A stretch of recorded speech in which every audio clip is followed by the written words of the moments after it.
And in today's video, I'm going to be teaching you guys how you guys can transfer Dogecoin into bank. Now, most people might get confused thinking, how the hell can you transfer Dogecoin into bank? Dogecoin is a cryptocurrency and bank don't accept cryptocurrency. Technically, you can't just send your Dogecoin into your bank, but in another way you can as well. So I'm going to be teaching you guys how you guys can do that.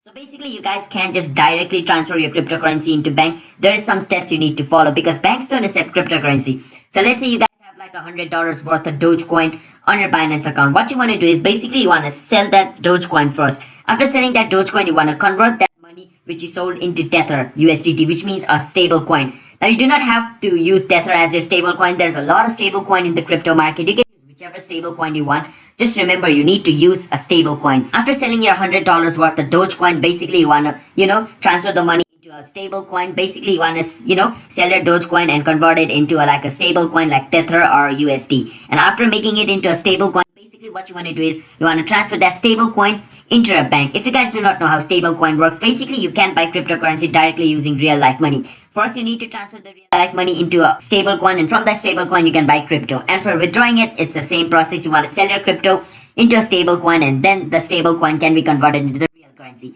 That's what we are doing. We're selling the Dogecoin into a stable currency, or in another word, stable coin, and then that stable coin is transferred into our bank account, which means into real life money. So that's basically how you guys can get your Dogecoin into a bank account, because you can't just transfer your Dogecoin into bank, alright? Because banks don't accept crypto.